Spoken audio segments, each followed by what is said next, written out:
Guys,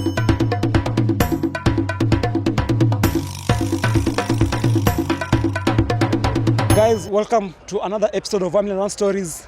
And low on set, we have Kevin Wekesa, a player at Kabras Rugby, and a Kenya7s player. So, Wekesa, yes. Tupeleke, how's the journey been so far in rugby? My journey in rugby has been smooth. I can say my graph has been a good graph. It's been going up all the way since I started. I started back in 2017, my final year in high school. Then rugby final year in high school. Yeah. So after high school, I had taken a break from rugby to take in on studies, and then that's when I was spotted by Cabras, Edwin Achayo. Then Kabras took me to the academy, then I joined. That's how my rugby career started, from Kabras Rugby Academy. So basically wasema in high school ulicheza form 4 peke yake? No, I played form 3 and then form 4. Form 4 ndo kama team? Yeah.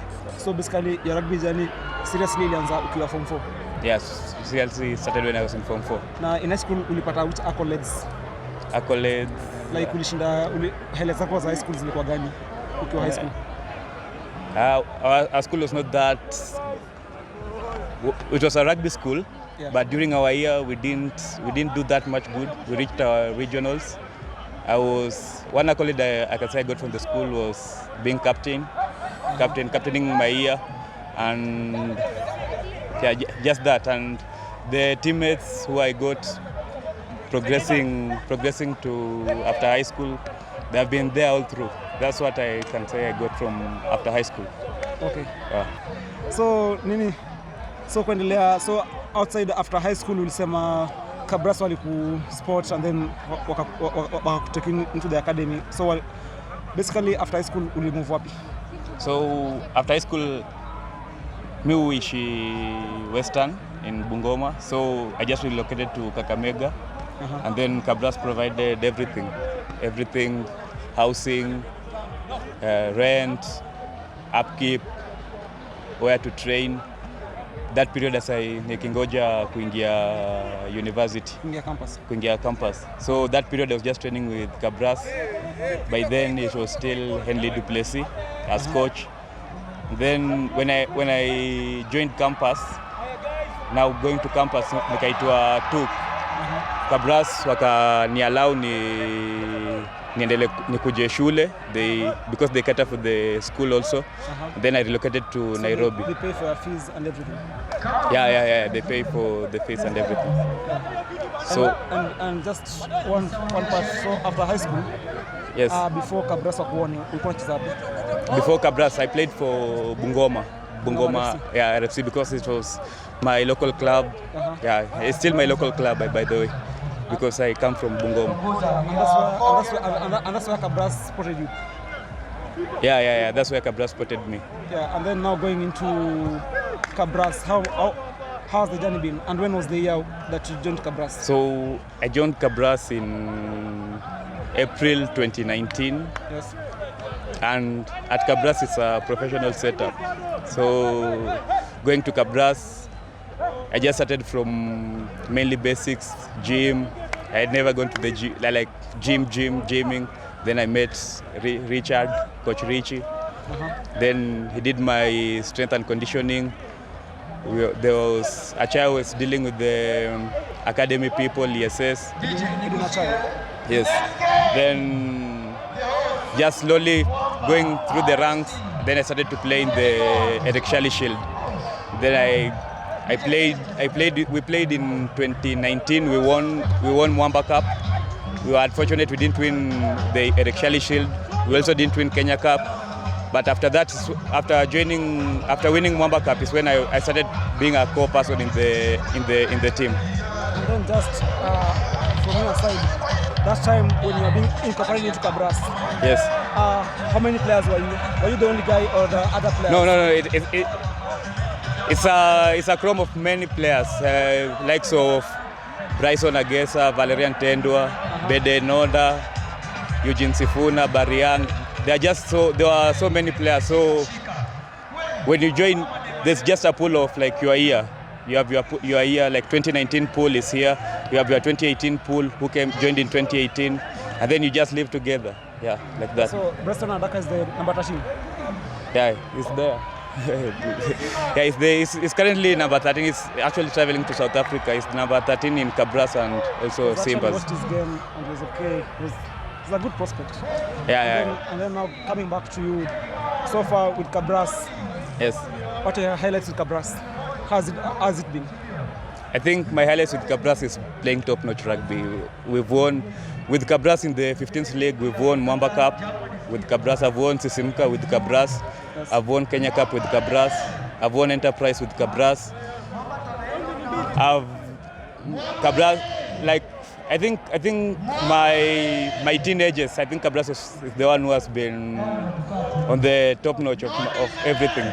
Because highlights yeah. and everything rugby. Yeah, everything rugby, it has been Kabras, and the people who are with them, the support, yeah, and the professionalism in Kabras is extremely high. Yeah. And then the first time I spotted you was when we were playing the Kenya Cup final with KCB back in 2020 or 2021, where KCB came back from down to win the Kenya Cup. How did it feel at that point to lose at that comeback? Actually, that was my first Kenya Cup. Losing a final is something. Playing for a final is something great. But again, losing it, it's not something that one will want. So mentally, it was my first Kenya Cup, so it didn't hit me that much. But for those who had lost it like a second time or a third time, I felt the loss actually, because it had been a stellar season, going all games unbeaten, having a previous season unbeaten, and disruptions with the COVID-19, and then coming to that new season on a high note, and then losing the Kenya Cup final. It was something frustrating, I can say like that. But always you just go back to the drawing board, look at your errors, and then everything goes as planned. Work on that. Yeah, we just work on the errors we do. The goods, we keep the goods, we remove the bads, yeah. And then the 2021-2022 season, how has it been with Kabras? Whereby you ended up winning the Kenya Cup finals and the Enterprise Cup final. 2021-2022. It was also a stellar season. We went 14, I don't know if it was 14 or 16. Games unbeaten. No, yeah, unbeaten. 14 out of 15 or 11 out of 12, I don't know. We went unbeaten. But you had a very good unbeaten run. Yeah, we had a good unbeaten run. We were a young squad. Most of the people who won the Kenya Cup, we only had like 5 senior players, and the other squad members were very young squad, an average of let's say 22, 23 years. So it was a very good experience winning the Kenya Cup and Enterprise back to back with the same squad. It was a good experience. And could you say that this has been because of the setup and the academy that Kabras has set up? Yes, definitely the setup, the professionalism at Kabras is top notch compared to other clubs. I wouldn't say it's top notch compared to core nations like New Zealand, England, but top notch according to Kenya, East Africa. It's top notch. It's a high performance center. They expect results. They expect you. Rugby in Kenya is not professional. They expect you as. But they try to achieve that in Kenya. Yeah, they're trying to achieve that in Kenya, professionalism in rugby. But still, apart from rugby, they want to ensure that you have a good life after rugby. Outside rugby, education, everything. Mentally, everything. They cater for everything. So, do you feel like that's the way other clubs should emulate with Kabras? Yeah, definitely other clubs should emulate what Kabras is doing, because you find like other clubs only like just players come, train on Tuesday, Wednesday, Thursday, and then wait for a game on Saturday. For the level of rugby that the world is going on to now, we can't train like that. We can't train like that. It's because an everyday job. Yeah, it's an everyday. People are doing it as an everyday job. In Kenya, it's not yet professional, but I'm sure when it becomes professional and sponsors come into these ailing clubs and and everyone is serious with it. I am sure it will be a big thing, because if it's players, we have Kenya, we have players. We have a lot of players. And then personally, as you talked, you told me you stay in Nairobi, but you play for Kabras. How does that work? Staying in Nairobi is because of my studies, because I have to.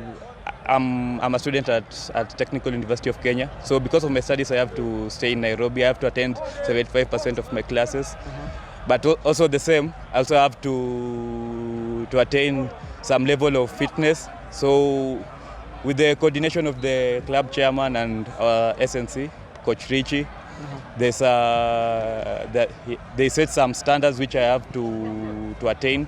They give me a platform to train. Like I can train with Mwamba over the weekend. I can have a gym at somewhere. They pay for somewhere. I can have my gym sessions, and then the coaching sessions. We are always in contact with the coaches and the management. So the new coaching techniques or whatever is being taught, you are also in touch with it.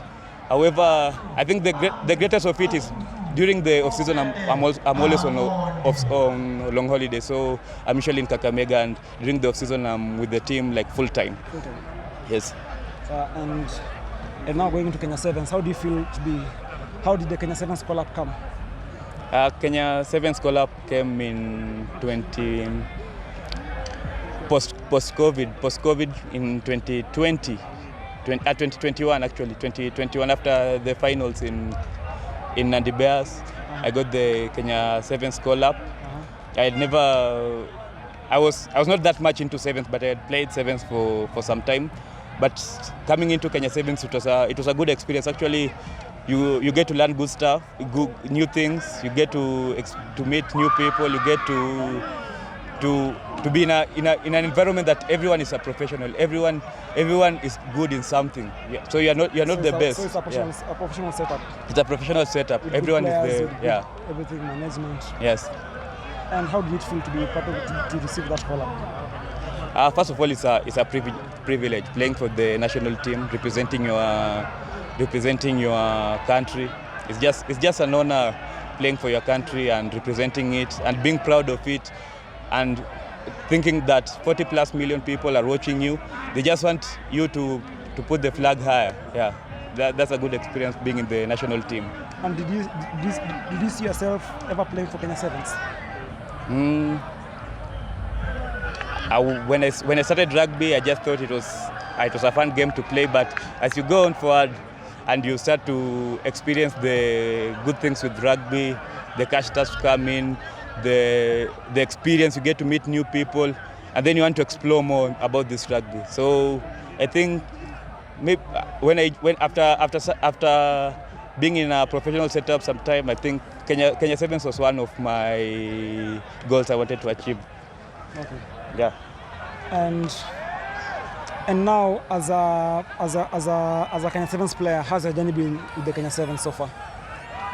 So my journey with the Kenya7s, this is still my first year, but so far in the 2021 season, I've managed to travel all tours, except this one for London and Toulouse. But playing with the Kenya7s is a definitely good experience. The level of professionalism you get outside there is high. It's top notch. It's top notch professionalism, and then you get the chance to interact with absolutely new people, new cultures, everything new. And I can say with the setup at Kenya7s, you get to play at that top level, compete at that top level, and you are able to recognize yourself as a professional player when you play for Kenya7s. Yeah. And what are your goals as a player with Kabras? What are your goals? My goals with Cabras first is to finish my education. I have 3 more years to go. Finish my education first. So right now you're in your first year campus? No. I'm in my third year. No, I have 2 more years. Two and a half years. I'm in my 3rd year. So in campus, which course are you studying at the moment? Mechanical engineering. So you have 5 years of campus? Yes. And so you still have 3 more years to go with campus? Yeah, almost 2.5, 3 years, yes. Yeah, and what are your goals going into the future with Kabras rugby? Aside from teaching education with Kabras? With Kabras, it will be a good experience. Winning Kenya Cup back to back. I'm sure with the squad and the impact that the company is putting in at the club, we are very confident that we can win the cup back to back and even several times, and more accolades just to the club, thanking the sponsor and everything. And going and with the Kenya7s, yes. What are your prospects? With the Kenya7s, I'm projecting also a very good team. It's also a young team, and with more games, we are also definitely coming to a place that we are playing at very top-notch rugby, and it will not be big news to hear that Kenya7s are top 4 of the World Series. It will just be a normal news because as to where we are going, we are playing at a very high professional level, and skillful level. So, and do you, like, as a Kenya7s player in the next 5 or 10 years, where do you see yourself? What do you want to achieve as a player? In the next 5 years, I want to. You just want to play? Yeah, first I just want to play, have a stellar career in those 5 years, and then with that, the other things will just come. I believe if you put in the hard work and the commitment and do it over and over again, actually, the results will just come in. Yeah, that's how I'm projecting a very good Kenya7 in 5 years to come. I'm projecting a very professional, very skillful, just a good Kenya7's team. Yeah, that fans will want to come to play, to see play. That fans will want to come and be proud of. That's the Shuja playing there or somewhere. Yeah, that people will just be proud of representing the country with Kenya7s, the Shuja. And so going into it, like your actions are going to work for you. You're going to let your actions speak for themselves. Yeah, going on forward, the actions will speak for themselves. With the hard work that we put in, I believe there'll be good results. Yeah. Okay. And then, what's a parting shot to the fans, to the Kabras team that has made it possible for you, and to the Kenya7s in general? To the fans, we really appreciate you. We know you take your time just to come and watch us. We really appreciate that.